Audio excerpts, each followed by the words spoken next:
Hello everyone and welcome back your channel. तो कैसे आप सभी कमेंट करके बताएं। आई होप कि आप सभी अच्छे होंगे, मस्त होंगे, मलंग होंगे। तो अभी का जो हमारा वीडियो होने वाला है हमारे एग्जाम व्यूज पॉइंट से काफ़ी most important and very helpful होने वाला है। बिकॉज अभी हम देखेंगे बिजनेस स्टडी के अंदर एमसीक्यू क्वेश्चन देखेंगे। जो हमारा एमसीक्यू क्वेश्चन होगा वेरी वेरी इंपॉर्टेंट होगा। और यह एमसीक्यू क्वेश्चन बैंक से सेट कर रहे हैं, जो बार बार रिपीटेड क्वेश्चन है, जो वेरी इंपॉर्टेंट है। सिर्फ हम उसी क्वेश्चन को देखेंगे, ना कि इधर उधर नॉर्मली क्वेश्चन नहीं है। और ये जो क्वेश्चन रहेगा ना, आपके बुक के अंदर जितने भी सारे चैप्टर है, सारे चैप्टर से क्वेश्चन रहेगा। और आप इससे अपने आप को गेस भी कर सकते हैं कि आप लोग कितना ऑब्जेक्टिव सही कर सकते हैं। और साथ में आप लोग का इसका पीडीएफ भी मिल जाएगा, जो अपने टेलीग्राम ग्रुप है, जो अपना यूट्यूब चैनल का नेम है वही अपना टेलीग्राम चैनल का नेम है। वहाँ से जाकर पीडीएफ आप आराम से डाउनलोड कर सकते हैं। तो चलिए बिना टाइम वेस्ट किए हम अपना देखना स्टार्ट करते हैं। Subscribe now and press the bell icon. Never miss an update. तो चलिए हम देखना स्टार्ट करते हैं। इसमें हम देख, जैसा कि आप बुक देख रहे हैं बिजनेस स्टडी का, इसके अंदर जितना वेरी इंपॉर्टेंट ऑब्जेक्टिव क्वेश्चन है, ठीक है, वो सारा ऑब्जेक्टिव क्वेश्चन इसमें देखेंगे। ऑल चैप्टर का मिला के देखेंगे। क्वेश्चन बैंक भी देख लीजिए। क्वेश्चन बैंक से भी क्वेश्चन को एनालाइज करने के बाद, मॉडल पेपर है, सभी को एनालाइज करने के बाद जितने वेरी वेरी इंपॉर्टेंट जो ऑब्जेक्टिव क्वेश्चन, वो सारे ऑब्जेक्टिव क्वेश्चन देखेंगे। तो मेरा ऑब्जेक्टिव क्वेश्चन फर्स्ट क्वेश्चन है ये मेरा, कि प्रबंधकीय नियंत्रण किया जाता है। प्रबंधकीय जो नियंत्रण किया जाता है ना, जिस जैसा कि आप पहले हम जानते हैं कि प्रबंध के कितने स्तर, 3 स्तर, उच्च स्तर, मध्य स्तर और निम्न स्तर। तो प्रबंध जो नियंत्रण किया जाता है ना, ये सभी स्तरों के द्वारा किया जाता है, ठीक है। और सेकंड क्वेश्चन है मेरा कि मुद्रा बाजार व्यवहार करता है। ये कैसा व्यवहार करता है? अल्पकालीन कोष के लिए, या दीर्घकालीन कोष के लिए, या मध्यकालीन कोष के लिए? तो किसके लिए करता है?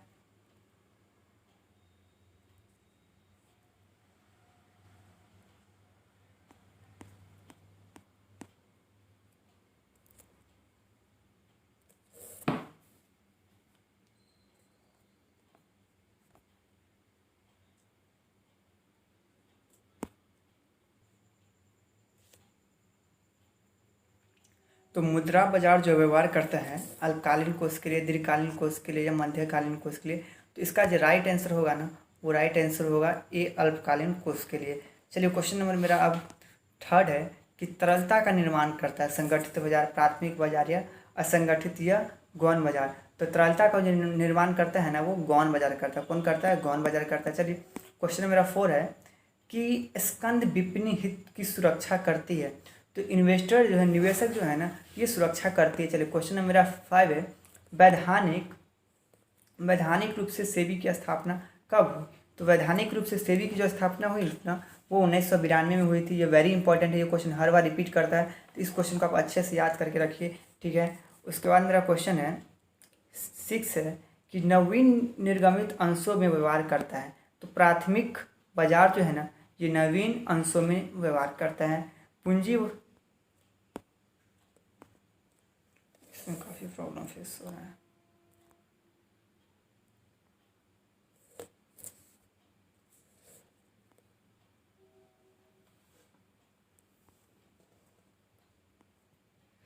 चलिए क्वेश्चन नंबर मेरा 7 है कि पूंजी बाजार व्यवहार करता है अल्पकालीन पे, दीर्घकालीन में, या मध्यकालीन में, या इनमें से कोई नहीं। तो इसका राइट आंसर क्या होगा? आपको पता है तो जल्दी से बता दीजिए कि इसका राइट आंसर क्या होगा। तो इसका जो राइट आंसर होगा ना, मीडियम टर्म फंड्स, इसका आंसर होगा सी।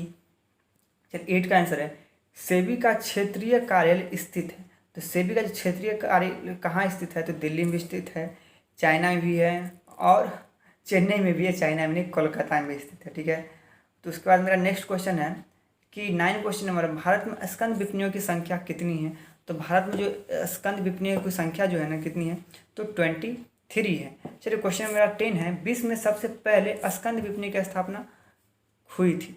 तो सबसे पहले जो स्थापना हुई थी ना, वो लंदन में हुई थी। कहाँ हुई थी?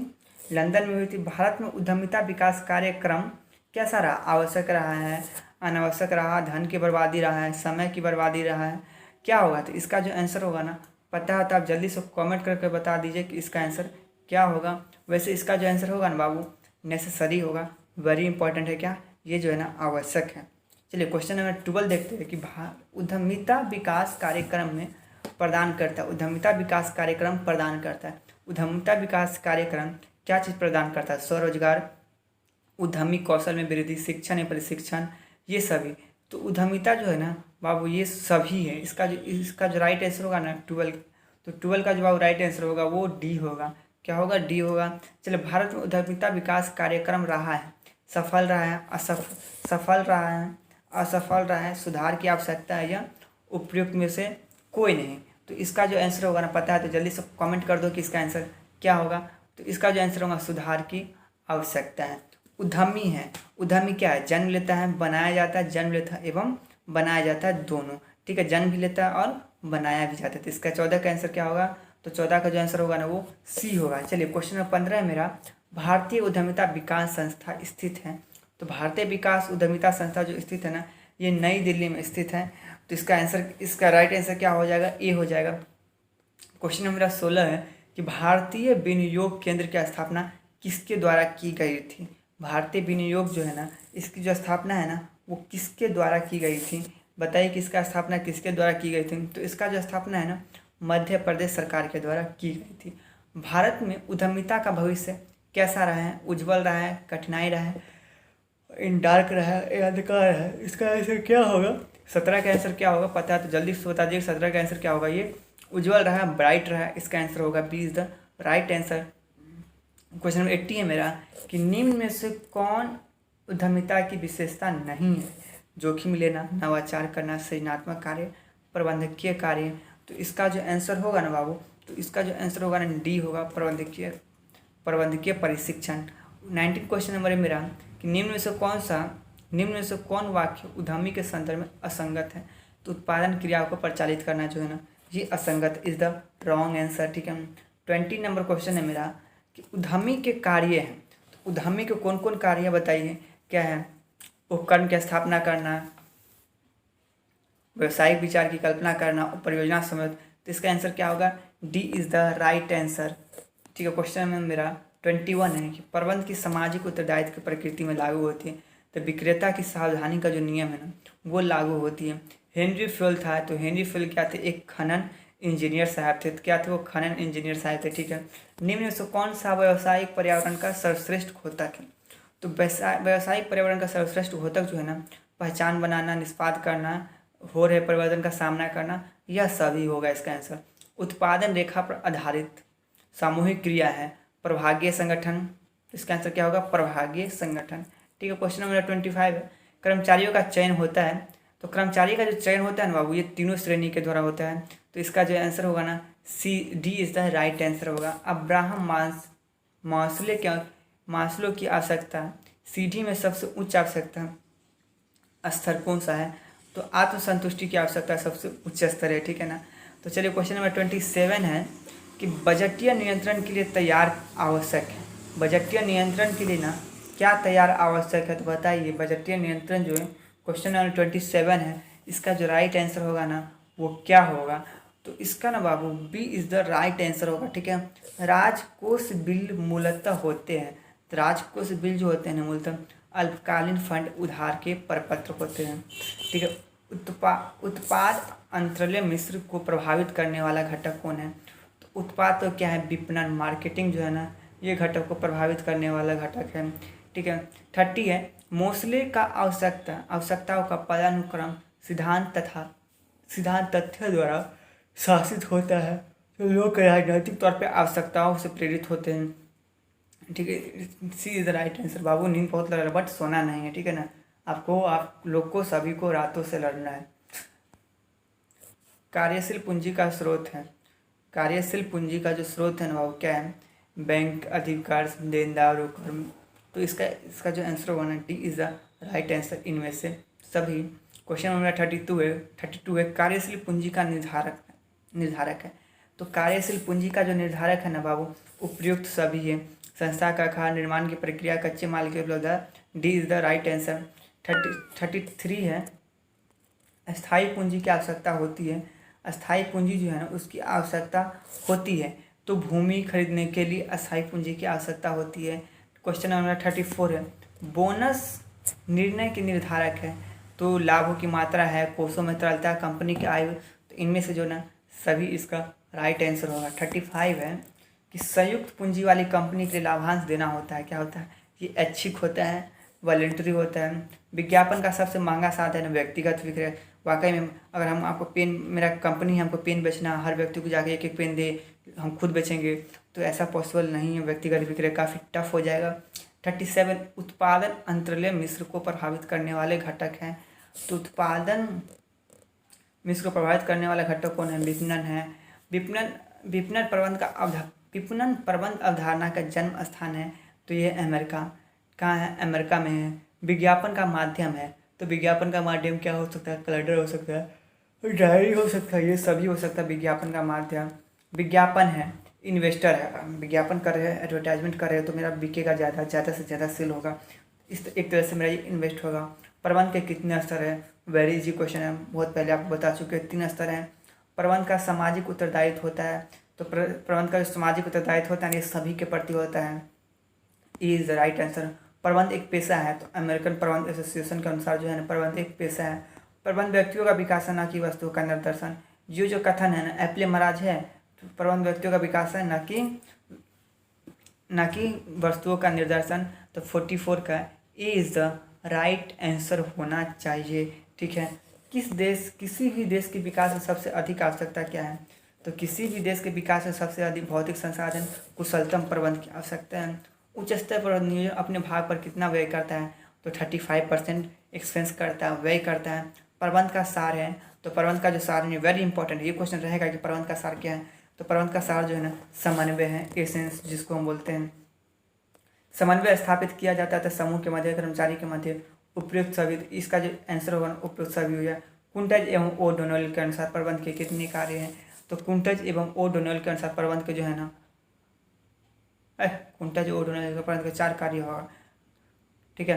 तो प्रबंध के कर्मचारी, इस क्वेश्चन पे डाउट है, 2 होगा कि 4 होगा। ठीक है। तो प्रबंध का कर्मचारियों को सर्वाधिक प्रेरणा देने वाला कुंटज एवं ओडोनेल का प्रबंध के कार्य हैं। कुंटज एवं ओडोनेल के प्रबंध के कितने कार्य हैं? अभी भी डाउट है। ठीक है। प्रबंध का कर्मचारी को सर्वाधिक प्रेरणा देने वाले कार्य हैं। अभिप्रेरणा, मोटिवेशनल जिसको बोलते हैं, अपने कर्मचारी, अपने एम्प्लॉय को जाके मोटिवेट करना। ठीक है। संगठन स्वतः निर्मित होता है। देखिए, अनौपचारिक संगठन उसको बोलते हैं जिसका कोई लिखित नहीं, किसका कोई नामो निशान नहीं, अपने आप निर्माण हो जाए, उसे इनफॉर्मल कहते हैं, और अनौपचारिक वे में कहते हैं। तो ये स्वतः जो निर्माण होता है, अपने आप जो हो जाता है, उसी को बोलते हैं। ठीक है। 52 है, अधिकारों का हस्तांतरण नहीं किया जा सकता है गोपनीय कार्य के लिए। वाकई में अगर आपको कोई प्राइवेट वर्क है, क्या आप उसमें चाहिएगा कि मेरा प्राइवेट वर्क कोई और करते, उसका मामला है, कोई और सॉल्व कर दे? नहीं ना।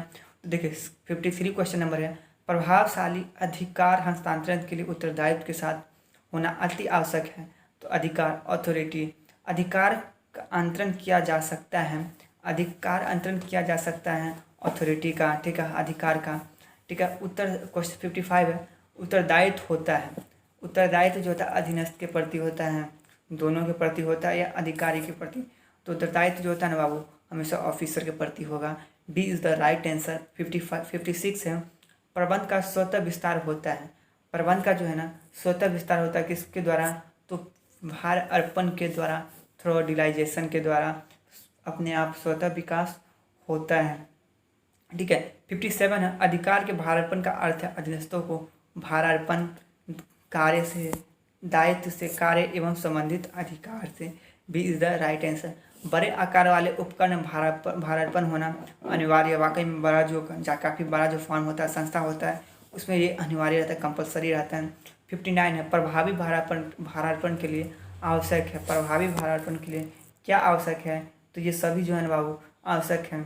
संगठन जीवन में भर्ती होती है, निरंतर कंटिन्यूस चलते रहता है। उपभोक्ता संरक्षण अधिनियम के अंतर्गत उपभोक्ता से आशय हैं क्या है? तो इसका बी इज राइट। माल क्रय पुनः विक्रय न करने वाला व्यक्ति। ठीक है। राष्ट्रीय आयोग के सदस्य की अधिकतम आयु कितनी हो सकती है? तो इनमें से जो कोई नहीं, जो होना चाहिए ना, इसमें से ऑप्शन ही नहीं है। निम्न में कौन गैर सरकारी संगठन नहीं है? तो उपभोक्ता शिक्षा केंद्रीय नहीं है। उपभोक्ता संरक्षण अधिनियम के अंतर्गत उपभोक्ता न्यायालय से आशय उपयुक्त सभी राज्य जिला फॉर्म। ठीक है। भारत में कार्यरत गैर सरकारी संगठन है वाइस, कॉमन कॉज, ये सब ये भारत में उपभोक्ता का उत्तरदायित्व है। गुणवत्ता के प्रति खरीद पर रसीद की प्राप्ति, अपने अधिकार के सचेत, ये सभी होगा। राज्य विवाद का निपटारा कर सकता है, तो 10 करोड़ तक जो होगा ना वो राज्य अपने विवाद का निपटारा कर सकता है। उपभोक्ता संरक्षण अधिनियम के अंतर्गत शिकायतकर्ता से आज से उपयुक्त, इसका सभी इज द राइट आंसर होगा। प्रबंध का सामाजिक उत्तरदायित्व है, सभी के प्रति क्वेश्चन रिपीट कर दिया है। प्रबंध व्यक्तियों का विकास है, ना कि ये भी क्वेश्चन रिपीट कर दिया है। एप्ले के अनुसार नीति निर्धारण कार्य उच्च स्तरीय प्रबंध के द्वारा जो होता है वही नीति निर्धारण करता है। प्रबंध विज्ञान के रूप में है, तो एक सरल विज्ञान के रूप में है। निम्न से प्रबंध का उद्देश्य नहीं है, तो नीति निर्धारण करना प्रबंध का कोई उद्देश्य नहीं है। प्रबंध उत्कृष्ट उत्तरदायित्व का हस्तांतरण है, क्योंकि इसमें मशीन भी शामिल है। समन्वय स्थापित किया जाता है, तो समूह के मध्य, आपको पहले बता चुके अकेला कोई समन्वय स्थापित नहीं। प्रबंध एक अदृश्य क्या शक्ति है, प्रबंध एक भाग है, तो प्रबंध एक किसका भाग है, तो प्रशासन का भी हो सकता है, सरकार का, तो प्रबंध है ना ये दोनों का ही भाग है। तो बता सकते हैं इसका आंसर क्या होगा, ये होगा नहीं, प्रशासन विभाग किसका भाग है। आधुनिक व्यवसाय में डैश की महती आवश्यकता है, तो प्रबंध की जो है ना बहुत ज़्यादा। पर्यवेक्षण का प्रबंध का स्तर है, तो पर्यवेक्षण जो है ना सुपरविजन जिसको बोलते हैं वो लो होगा। निम्न से कौन सा प्रबंध के सिद्धांत का महत्व नहीं है, तो इसका जो है ना 18 का जो आंसर होगा बाबू क्या होना चाहिए। 18 का आंसर आप बता सकते हैं कमेंट करके, अगर पता हो तो बहुत अच्छी बात है। तो 18 का जो काजी घंटों में वृद्धि के लिए, ठीक है। निम्न से कौन सा कथन असंगत है, तो प्रबंध का स्वामित्व से अलग नहीं, ये जो कथन है ना ये असंगत है। फिर 82 है, प्रशासनिक प्रबंध के प्रस्तुत करता थे, तो फेवर साहब जो थे ना प्रशासनिक प्रबंध के प्रस्तुत करता थे। हेनरी फेल का जन्म हुआ था, फ्रांस में हुआ था। हेनरी फेल प्रबंध के सिद्धांत 14 है। वैज्ञानिक प्रबंध के जन्मदाता कौन है, तो FW टेलर। हमेशा याद रखिएगा कि फादर ऑफ बिजनेस स्टडी किसको बोलते हैं, तो FW टेलर साहब को कहते हैं, ठीक है।